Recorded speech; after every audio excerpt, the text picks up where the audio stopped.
Hello to our audience and welcome to our panelists. My name is Jenny Rosenberg and I'm the Executive Director of Care About Fibroids.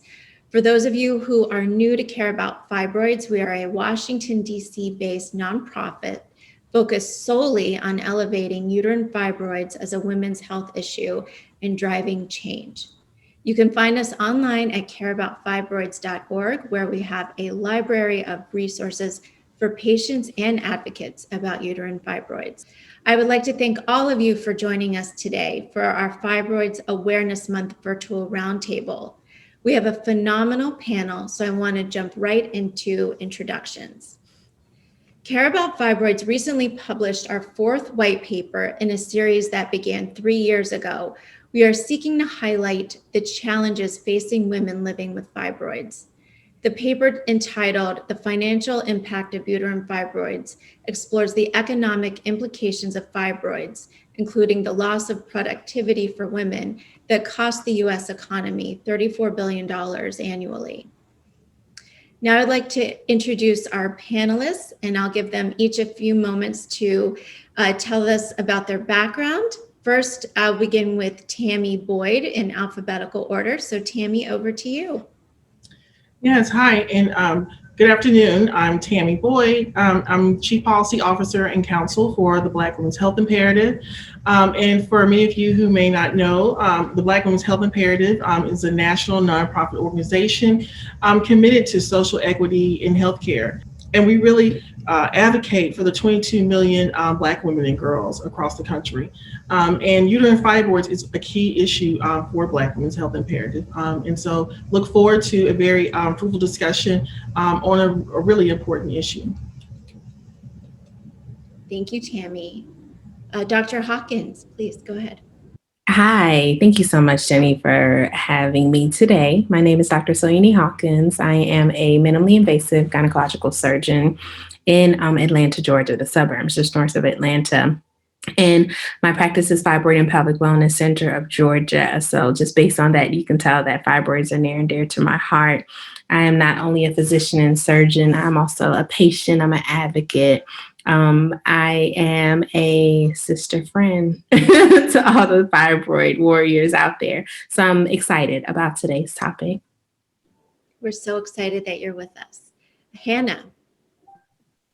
Hi, I am Hannah Kelman. I am a Policy and Communications Assistant with Care About Fibroids, and I help to conduct the research and write this white paper, which I'm very excited to talk about today. Great, thank you so much. And my friend and ally, Tanika Gray-Valbrin. Hi, Jenny. Thank you so much for having me. I'm really excited to be on this panel.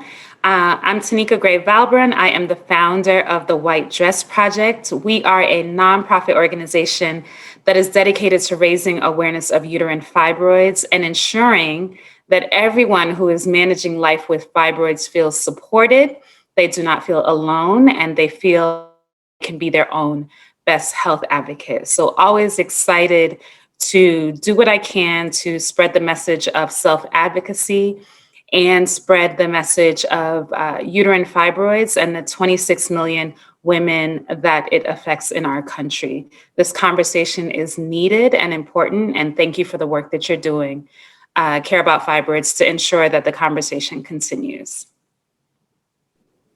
Thank you, Tanika. And for the audience, Tanika helped inspire, and she supported us along the way in this white paper. And it's a very important topic that we have heard about many times as we've had listening sessions, and specifically when we were talking to a Capitol Hill audience a few years ago.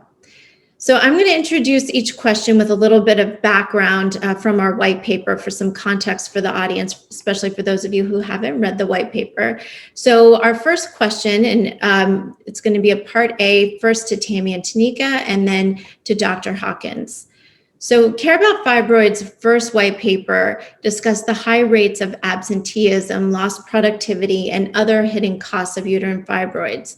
The paper found that women take on more than $4,000 of financial burden in the first year of diagnosis. A subsequent discussion of fibroids' cost burden caught the attention of lawmakers, policy experts, patients, and advocates during our 2019 Capitol Hill policy briefing and helped drive introduction of the Uterine Fibroids Research and Education Act of 2020.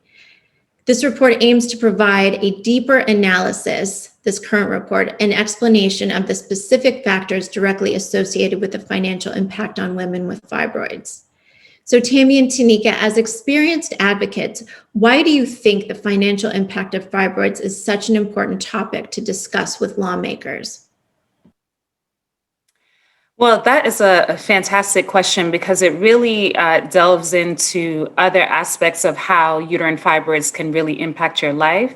And what I've found being a patient and also an advocate in this space is that uterine fibroids really impacts the whole person, right? So psychologically, financially, as this white paper so eloquently explores, it impacts your relationships, how you interact socially, career.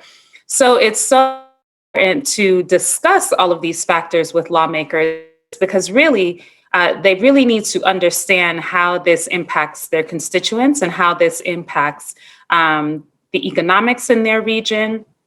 One of the things that I find very important about addressing the financial impact is that it really, especially after reading your paper, it really hones in on how much is impacted financially, right? So you don't even think about every time you're going to the grocery store and spending money on menstrual products, or every time you are going to the doctor. When I read the section on how much the person, even with insurance, still spends on uterine fibroid surgery, that was very alarming to me. And I think that a lot of times we can spend money, just spending it as a person who is not the best at a budget, but who can just find ways to spend money, and we're not even recognizing how these costs are adding up.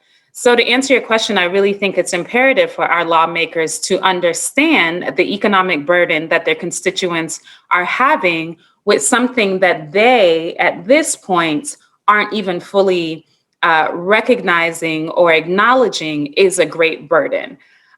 So it's important for them to understand. And I think one of the things that we need to do as advocates is to ensure that when we're speaking to lawmakers, we are talking about the ways that this can impact other members of their family. So what is the economic burden for your sister, for your mother, for your wife? And I think especially when we speak to male colleagues that way, it has a greater impact. Tammy. Yes, and I think those are great points, Tanika, and I definitely agree with that. We often hear, when advocates talk to policymakers, we often hear, approximately 26 million individuals in the U.S. from ages, 15 to 50 have fibroids. We also hear about the disproportionate impact it may have on Black women, and they're, 2 to 3 more times likely to have fibroids. But the key part for policymakers is also why this paper is so important is that to Tanika's point, understand what some of those different aspects are that also impact uterine fibroids. And so, for example, one in terms of your paper, the economics associated with short and long-term use of feminine hygiene products, that's a key area for Black women's health imperative. For example, we are working now also with lawmakers around menstrual equity, but during the pandemic, we take it for granted that everyone can afford these products. And Black Women's Health Imperative, we partner with the United Way of Atlanta, and we actually gave out menstrual products. And there were so many people that came and that lined up. And so it's a very real issue for the constituent, for many of the policymakers' constituents. It is also an impact, an economic impact to women, Black women, underserved populations. And so just really delving into many of the different aspects, for example, like the feminine hygiene products, also the costs related with pregnancy complications, particularly as we talk about the maternal mortality crisis among Black women. Black women are 3 to 4 more times likely to die in childbirth. And so just really bringing all those aspects to the forefront, I think that's, very key and very helpful as we continue to advocate for the Stephanie Tubbs Jones Uterine Fibroid Research and Education Act of 2021. Dr. Hawkins, before I turn to the next question that it will be directed to, do you have any thoughts on the comments of Tammy and Tanika? Sure. Those were, excellent points to be made. And I'm glad that they brought really honestly to the forefront the initiative to give the lawmakers context, right? What Tanika said in regards to how to honestly allow them to see the impact that it makes even in their own homes helps gratefully, because I think the lawmakers are who are going to really push the needle when it comes to getting resources to the individuals who need it, to their constituents who need those resources. And then they're also going to push the needle when it comes to research, and putting things in context for them is so necessary many times to help honestly allow them to make the impact for their constituents that we are expecting of them. And Jenny, I'd just like to add just to a point that Tammy made, which is about how our rural communities are being impacted. And I think a lot of times we speak from a place of privilege and a place of thinking that we have access to pads and have access to great doctors in metropolitan cities like we live in, but really what's happening to people who are managing life with fibroids in our rural communities. So even thinking about their financial impact, because just because you're in a rural community doesn't mean you don't have fibroids, right? So it's not just something that we only need to think about in metropolitan cities, but really how are we servicing those women who are in rural communities? Well, speaking of phenomenal doctors, we're also joined now by Dr. Jessica Shepard. Thank you so much, Dr. Shepard, for joining us. Let me give you just a minute to introduce yourself, and then I'm going to turn to a question for both you and Dr. Hawkins. Wonderful. Thank you so much for having me today to join this discussion. July is Fibroids Awareness Month, and I am so happy to be on this panel with esteemed colleagues and also esteemed friends. I am Dr. Jessica Shepard, minimally invasive gynecologist here in Dallas, Texas, and I am the founder of Sanctum Med and Wellness.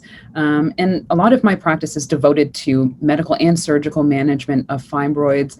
But not only that, which is what we learn all through our training in medical school, but also the different outcomes and impact that women have with fibroids, whether that be emotional, social, sexual, and taking time to discuss with women how we can impact their overall wellness in their life when it comes to fibroids and any other women's health issues. Thank you so much. We're so glad you're able to join us today.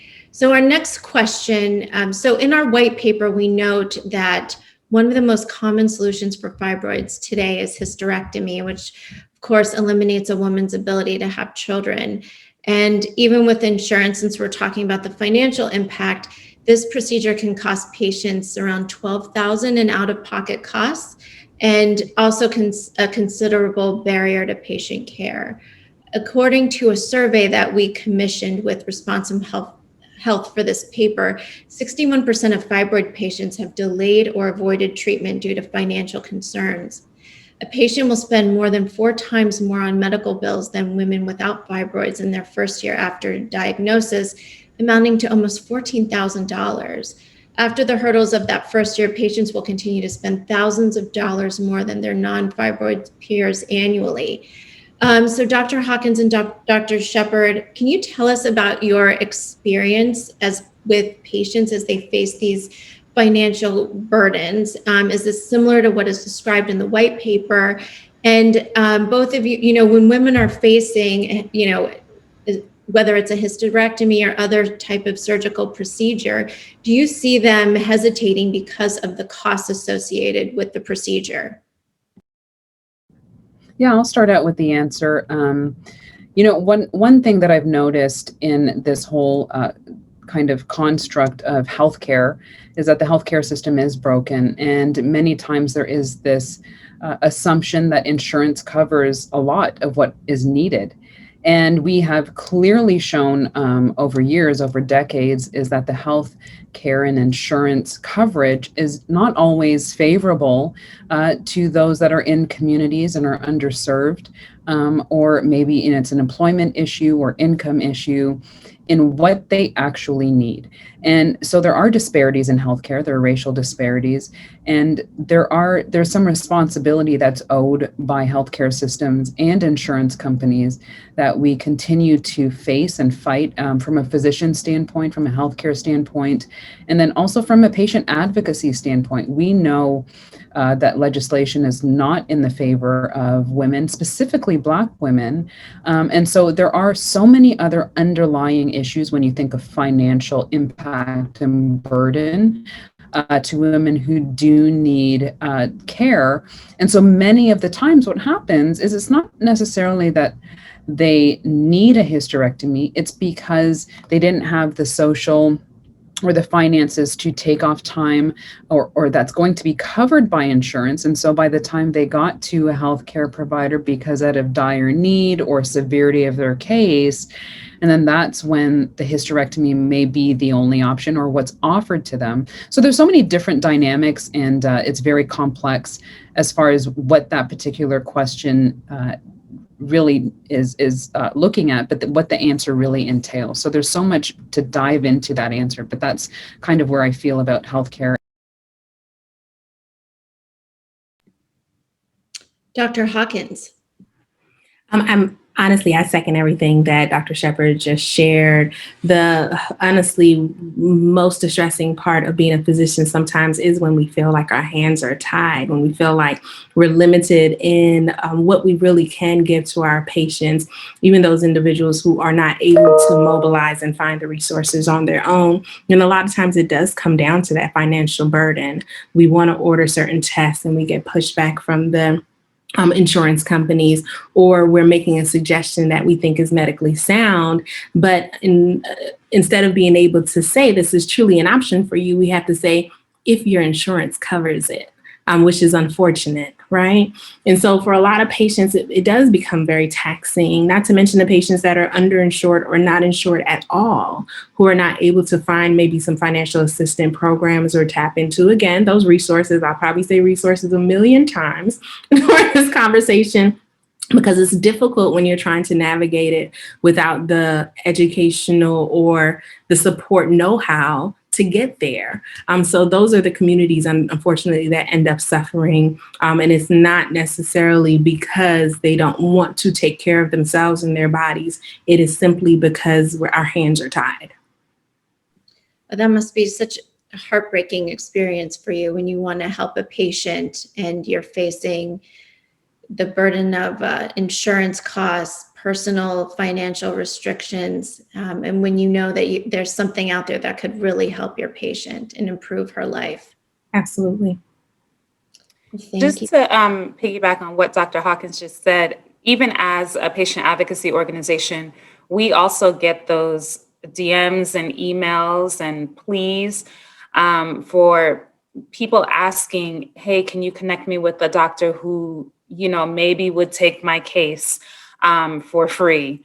Many times when we hear hospital groups that are willing to offer financial assistance to patients like the one Dr. Hawkins works for, it's like music to our ears, because there are so many people who just cannot afford it, bottom line. Even when we think about not only people who are unemployed, but people who are in the freelance community, right? Who don't necessarily have insurance tied to a job. So what are they doing? So they're working, but they can't necessarily afford insurance. So there are a lot of factors when it comes on to the different groups of people who, for one reason or the other, are in this bind of not being able to afford treatment. So we get those comments as well. And it's heartbreaking when we have no place to send them. So we're really thinking about what are some of the ways that we can ensure that those types of individuals are taken care of as well. Thank you, Tanika. I'm going to turn to Hannah now, who helped write this white paper and did a lot of the research for it and worked with Responsum Health on the poll that we used to survey patients. So Hannah, for additional insight into the financial burden of fibroids among women in the US, we're going to refer to data from a recent survey executed by Care About Fibroids and our partner, Responsum Health. Responsum questioned 50 women through a mobile app, and the audience was a community of engaged uterine fibroids patients and some random participants. We used two collection methods, polling data that created a sample that attempts to depict the diverse population of women with fibroids. Responsum found insignificant differences in responses between different racial and ethnic groups. Hannah, can you provide some highlights from the survey and what was most surprising to you in the survey results? Any other reaction to the survey results? Yeah, of course. So I'm glad you asked that question because there were a lot of really interesting results that came out of this survey, and a lot of them were really surprising to me. One specific thing that really stuck out to me was that 73% of women with fibroids felt that to some extent their fibroids hindered their career trajectory. And I think that speaks to a lot of issues. It indicates that on top of the costly burden of fibroids that we've been discussing so far, there is even less of a financial capability to then be able to pay for those costs. And it shows that having fibroids can exacerbate other challenges as well that women face in the workplace. They can exacerbate the unique situations that women face in their careers to raise the ceiling above their heads, achieve pay equity, and so many other issues that women face in the workplace. And I think that another statistic that I thought was very telling is that as a result of fibroids, 34% of respondents to our survey reported that family and spouses have to take on greater financial responsibility, and 13% of women reported that they are unable to provide for their children as much as they would like to do so. So I think that noticing the radiating impact of this condition onto family and loved ones is really important to consider. And based on the data we collected, I see that as a really big hitting cost for a lot of women. Even in our white paper, I included a quote from a patient who is not on speaking terms with a family member due to her choices in fibroid treatment. So I think there's a lot of qualitative and quantitative data indicating this theme, and I think that it's something we really need to recognize. Thank you so much, Hannah. I would just like to ask the panelists if they have any reaction to some of the polling data that we published in the white paper, or your experience that's relatable to some of the data that we published. So it's very fitting to have this part of the discussion because just as Dr. Shepard shared in her introduction, when we see patients, yes, we're looked at and looked forward to solutions to the problem. And sometimes the problem seems superficial. It's my heavy bleeding, it's my anemia, it's whatever it might be causing to my cardiac problem, right? But it's so much deeper than that. It's the mental impact that it has. It is the impact that it has on their social circle, their spouse and their children. It is the impact on their productivity. That's a part of my questioning when I ask women about their fibroids, not just how is your cycle and how is your bleeding, but also how's work? How is there understanding in your immediate work circle as to, when you say I need to take a break and I might need to take off the second half of the day, that they're supportive of that. It makes a difference a lot of times when it comes around to their surgical options, how long they're going to be off of work, and also what type of work they may be able to get back to in a timeline that is going to be, again, supported. So the fact that there is such a large amount of women who answered that way during the survey, that yes, this is making an actual huge impact on my productivity and my job and my ability to even get promotions and things like that. We see that reflected in our patient population of fibroid sufferers.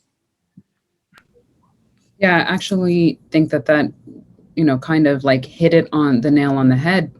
Especially listening to the results of it restricts or restrains women from trying to progress in their career path. Because there are things just kind of unspoken, especially when it comes to women in the workforce, of their ability to be available, or not have anything restrict their ability to do things that might factor into the time spent. It doesn't necessarily mean that it's not quality that they're able to provide, but many times the metric is quantity. How available were they? And so I think that, again, bringing it into conversations in a boardroom, or again, having to take a half a day off work because the bleeding started earlier than you thought and it's heavier than you thought. And how do you bring up topics when, again, it's such a taboo topic to begin with? And so even if it's amongst women, many women don't like to share with other women some of those struggles as well, much less a male. And so all of these things build into the psyche of a woman, and things that she may not even realize that are there because they're suppressed. And also because she doesn't necessarily want to bring it up because it's stigmatized. And so all of these things work into how mentally and emotionally we approach these issues. And then on top of that, again, looking into, say you do need a surgery and decide to have a surgery, is it supported in the workforce that you're in? And then the time taken, will your insurance cover that, right? And so all of these different things lie into the decision that a woman wants to make and the decisions that she can make because what she's restricted by. Thank you. That's so insightful. One of my other questions for you, and Dr. Hawkins, you mentioned this, when you're talking to a patient and she is expressing, and we talked about this in the white paper, this feeling of either helplessness or feeling alone and isolated, how do you really dive in and help her manage this and counsel her through this? And in addition, I would be remiss if I didn't ask how or if COVID has impacted the way that you've counseled your patients, and if it has compounded this isolation, the sense of isolation, feeling helpless, their ability to take care of themselves when they have so much going on, probably at home, and managing work. So I'll stop there and let the four of you react to this. I actually send them to Tanika. I send them to the White Dress Project, and I send them to advocacy groups where they can build up that community. Because you're right, sometimes it's not going to be our immediate family members. Sometimes that discussion feels too close to home to discuss it with someone who might feel like they're in a struggle with you, unfortunately.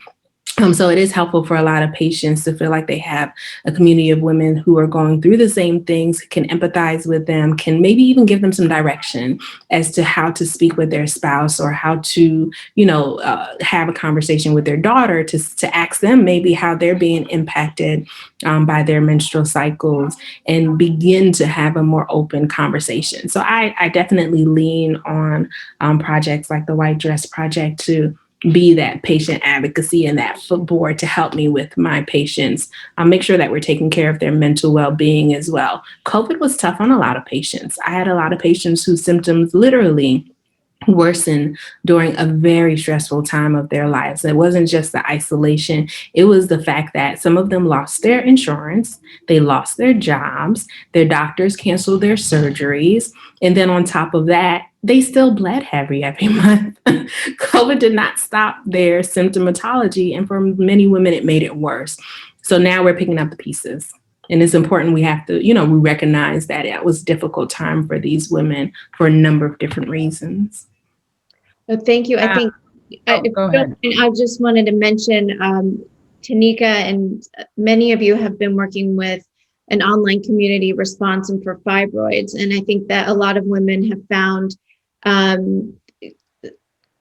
like-minded other patients and other women who are available online all the time. They're able to find up-to-date resources, and Responsive, that's what it's there for. And hopefully, women are finding that website. I think it's Responsive for Fibroids.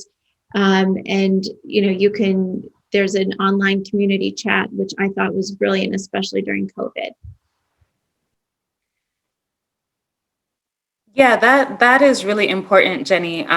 Having platforms like Responsum for Fibroids, like the White Dress Project, having physicians who are invested not in, ensuring that patients get the right treatment options, but having doctors like Dr. Shepherd and Dr. Hawkins who are truly invested in ensuring that patients, the well-being of patients is a priority as well. One of the quotes from your white paper said, "I have hesitated to change careers or get more training because I am worried about how much time, preparation, and recovery for surgery will require." And that quote just resonates with me so much, and resonates, I'm sure, with many of our community members, because when you have uterine fibroids and they are symptomatic, you are often thinking about those types of things, often thinking about the 2-hour, 3-hour meeting that's scheduled in the conference room with all of your executive leadership team, and having to sit on the light colored office chair, or having to travel for multiple days out of the month with symptomatic uterine fibroids. So really, this paper really highlights truly what is happening in the community. And as I think back to Responsum and organizations like the White Dress Project, it's really about community. It's really about being able to find a place and find your tribe that you can talk about these things with, because a part of the psychological problem with having uterine fibroids is that you often feel alone, you often feel stigmatized, you often feel that you are the only one on a PTO day because of your period or benign tumors. So that type of reality can be very daunting.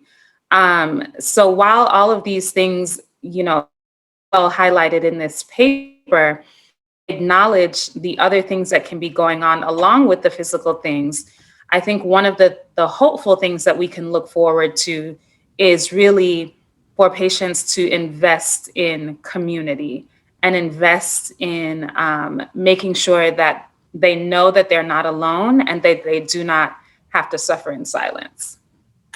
And I'll just add, I definitely agree with Tanika, around the career sacrifices, but specifically, another quote that I thought was very powerful in the paper, it brought the aspect of, it's in one of my aunts, she doesn't know why, you're looking for alternative medicine, you just need to have a hysterectomy and get it over with. And her aunt and her family basically isn't supportive of that. And so that's one of the things that we hear when folks come. They come, to ask, as Tanika and many of Dr. Hawkins and Dr. Shepherd have mentioned, many of them come for, they want to be either recommended to, A, for reliable resources, or B, recommended to a physician. But then we also, as you begin to talk to them, they also say, for example, their family isn't supportive. And I even thought about my own family. I thought about, okay, well, the women who are my mother, or some of my friends, I can remember when they were 39, 40, most of them just had hysterectomies. I mean, I literally thought until recently that was, that is just the normal course. When you hit your 40s, you're supposed to have a hysterectomy. And so, definitely having a community to know that there are other alternatives, particularly in the Black community. Just know that there are other alternatives to hysterectomy. Women do want to be able to, just look at other options. And if they want to have kids, at least to have that option. So definitely think, A, the community is important, and B, again, the financial impact as well. Dr. Shepherd, I saw you nodding your head in agreement with some of these points. Oh, no, I agree with everything that was said, because I think that there requires some degree of unraveling, from all of these different things that have been listed in the white paper, but also that we know from clinical practice, like Dr. Hawkins and I see, is that so many times there's so many other things to discuss outside of the management that we're not able to address in the exam room, because it's just So it really requires, one, an expertise of someone who knows that, but also sometimes the support from an advocacy group or a community that also lives with these similar symptoms. And so that's what I felt very strongly about in my practice, that there are so many other things I couldn't reach. And so that's why in my new practice, I really wanted the ability to have somewhere to send someone that I could kind of keep an eye on it in the background. And we, you know, whether it's surgical or just having a healthcare condition that's impacted your overall life is considered some form of trauma. It's a trauma that impacts how you move day to day, overall, how you are able to have your life experience, whether that's through relationships or just through your job or your career. And so we have a trauma specialist in our practice that is, again, able to address these things that I necessarily can in the exam room, and allows them to further the care and the efforts that we're working on with these patients towards their fibroids and getting to some sort of resolution in their symptoms, but also their overall care and their quality of life. It's phenomenal that you are putting all of these pieces together for women, because I feel like we often go through seeing doctors and it's just sort of done in a vacuum or done piecemeal, and there's no follow-up. And then a woman goes through some sort of procedure or surgery, or you have a baby, and you're left on your own to deal with however your body reacts to it. And as you said, dealing with this can be a trauma, and having a coach there or a way to connect to a community, a support community, probably makes a huge difference in the outcomes of patients. I'm going to move on to our next question, which is about career and the impacts of uterine fibroids. We've touched on this a little bit, but I just want to go a little bit deeper based on some information that we put together. So looking back on their careers, a majority of women said that fibroids have hindered their professional goals. In addition to lowering career prospects, women also reported struggling to maintain a reliable, consistent source of income while dealing with their fibroids. We point out in the paper that absenteeism is a concern for patients. For those who choose it, surgery is not a simple solution, as we've discussed. And even after a procedure, fibroids patients can lose anywhere from $14,000 to $30,000 per year due to absenteeism. Studies show that women with fibroids experience performance limitations at their jobs, in which pain from their fibroids interferes with their time management and ability to manage interpersonal tasks at nearly double the rate of other employees. And women of color often grapple with even larger impairments in the workplace due to their fibroids. So Dr. Shepard and Dr. Hawkins, you've seen so many patients, as you've mentioned, facing both of these burdens, the need to address their fibroids in a way that will take them away from work, and also just the concern of, being able to be productive. Let's talk about treatments for a few minutes. What type of advancements in treatments? Dr. Shepard, we're talking about the way that you're caring for your patients. How are these going to ease the burden for women with fibroids? At the same time, how can women work with their medical provider and their employer to ease their concerns and improve their overall health? All right, I'll touch on the holistic portions in lifestyle, and then I'll let Dr. Hawkins hit the surgical or new innovation, because we'll probably have the same answer when we talk about innovative technology with fibroids. But again, going back to all the other factors of life that we don't account for from a healthcare professional, sometimes it's hard. We're so focused on really getting to the resolution of the symptom and the complaint that sometimes we may miss the things that impair their sleep, their ability to exercise, inflammation factors.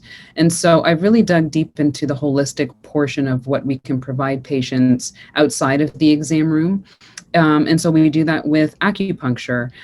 We do that with nutritionists and figuring out ways we can really decrease the inflammation internally in order to help the GI system and some of the symptoms that patients have when it comes to fibroids and because of the inflammation. And then also from a pelvic pain perspective, or just your pelvic muscles, we work with a pelvic physical therapist who's able to really evaluate the pelvic muscles and look for any deficiencies, but also sometimes because patients have a lot of pelvic pain to fibroids, kind of like overspasm and over hypertonicity of the muscles, and helping them really relax those. And then we also employ yoga as a form of, again, getting them to use both their mental health in combination with some form of exercise and relaxation that can help them with their overall health goals. So I think there's so many things that we can offer patients, both in a holistic fashion and also in the new innovative technologies that we have that Dr. Hawkins will talk about, that combined, we really can impact women's lives so much more than we think. It just requires more of the conversation, having our support with our advocacy groups, and then also making sure that we continue these dialogues where we're, again, allowing women to see a lot of times things that they didn't know was available to them. That is so amazing, Dr. Shepherd. Oh my goodness. So exciting, because I think we're very on par as far as how impactful we think that the lifestyle modifications and honestly just the way that we live on a daily basis impact fibroids for our patient.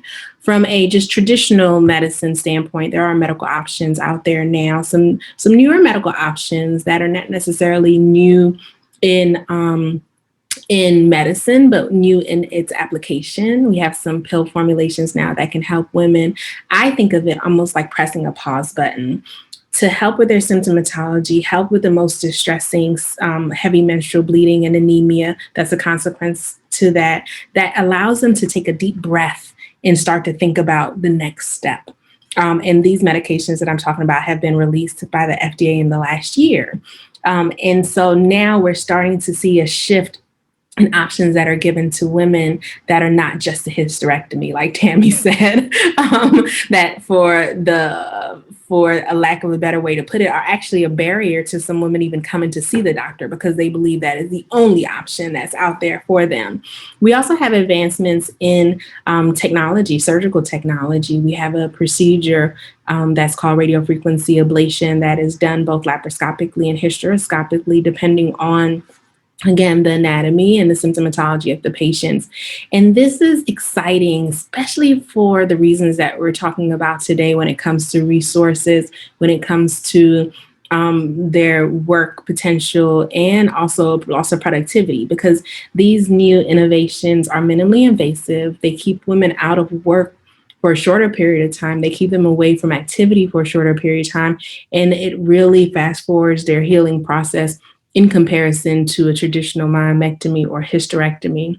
So now we have options from both a medical standpoint and a surgical standpoint that could be paired with those lifestyle modifications and actual lifestyle interventions that Dr. Shepherd has listed that really can give women more options. Is a key word nowadays when we think about all facets of medicine, is having options. Nobody really wants to go under the knife anymore.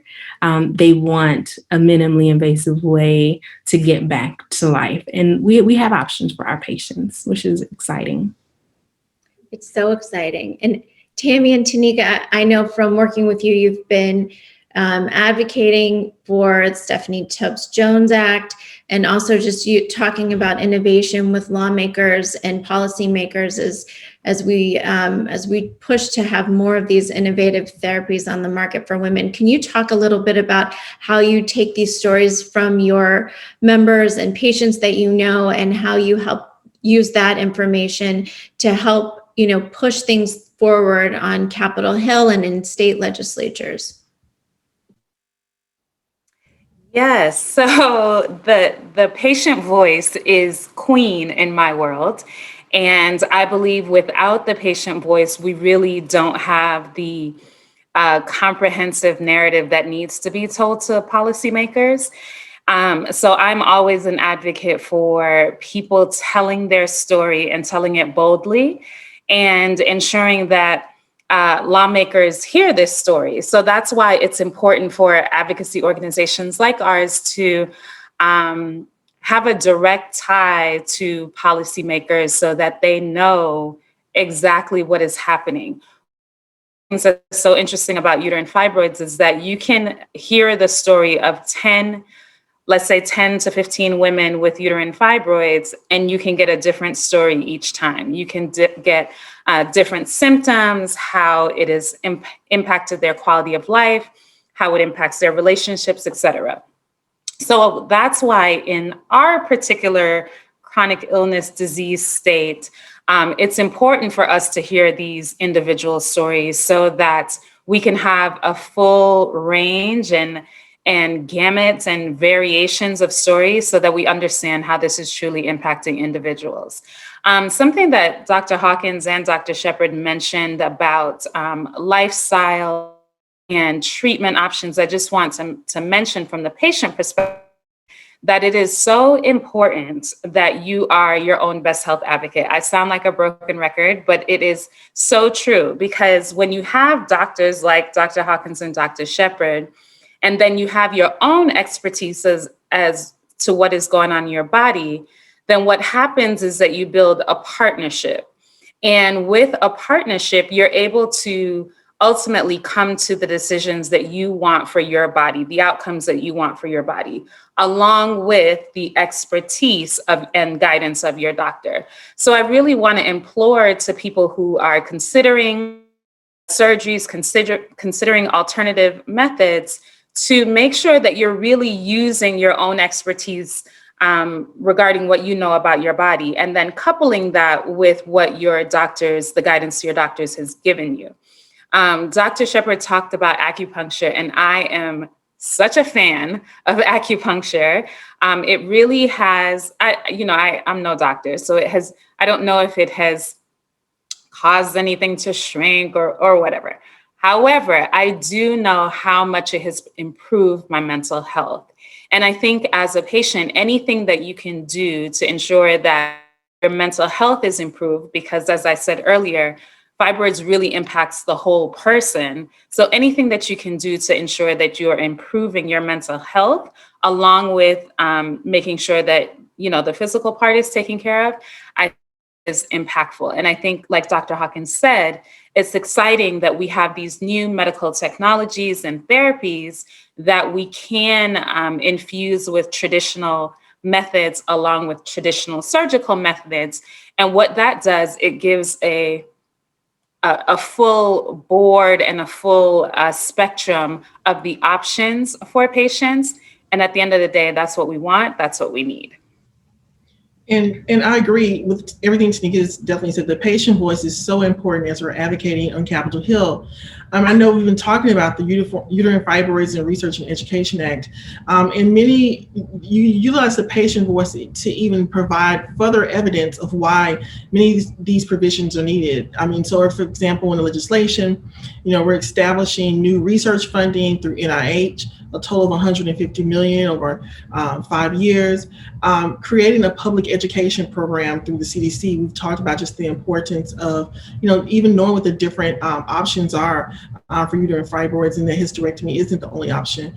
And then also for providers, the providers here are experts, but for other providers, directing HRSA to develop and disseminate fibroids information to all healthcare providers.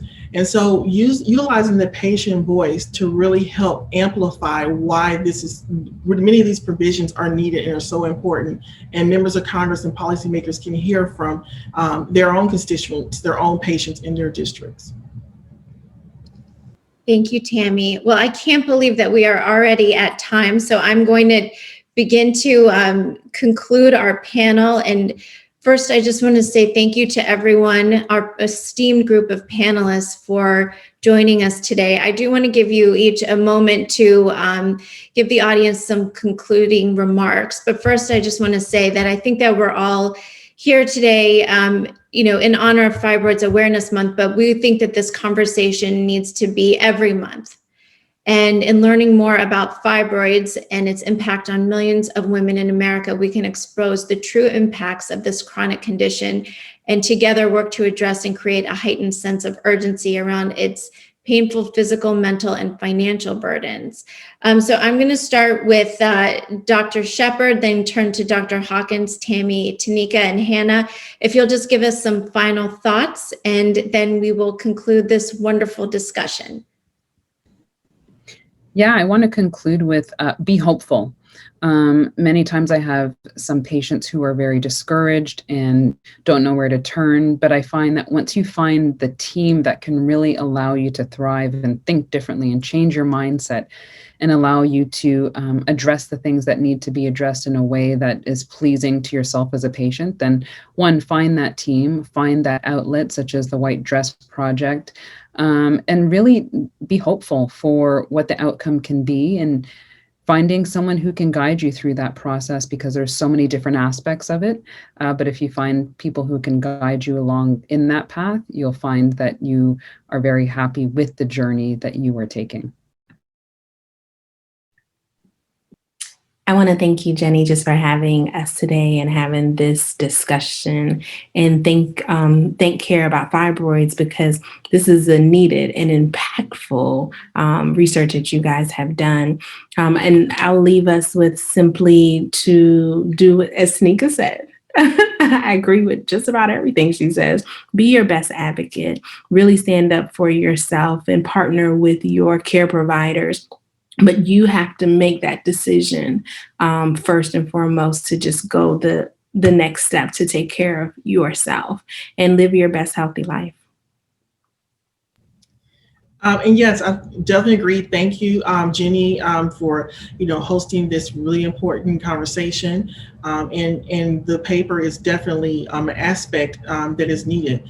I would just say, empowering patients and advocates to reach out to your member of Congress. Congresswoman Yvette Clarke from New York introduced the Uterine Fibroids legislation, and Senator Cory Booker and Senator Capito are introducing the Senate companion legislation. So call your representative wherever you are and tell them to support the legislation. I mean, policy really drives change. So that would be probably my call to action for folks that are listening. Absolutely. I could not agree more with what has already been said. But one thing that I want to leave with anyone who is watching is that you are not alone. And as Dr. Shepard mentioned, hope is free and it's always available. And I want all of the people living life with fibroids to have it, to keep it, to spread it. Because hope is really what gets us through. Hope that we will find a cure, hope that research dollars and funding will be allocated in the right places, especially with HR 2007, the Stephanie Tubbs Jones Uterine Fibroid Research and Education Act. Be your own best health advocate. As I always say, make sure that you are using the guidance of your physicians, but don't forget about the expertise that you have for your body. And the last thing I'll probably say is to find your tribe. So whether that is your community, like the White Dress Project, like for fibroids, find your tribe of physicians who care. If they don't care, time to find a new one. Finding a therapist. A therapist has helped me so much on this journey, especially as I have tried to navigate the infertility portion of this that has been connected to my fibroids. So finding who you can talk through things with. And then I would say the last thing is to find that love and that self-advocacy for yourself.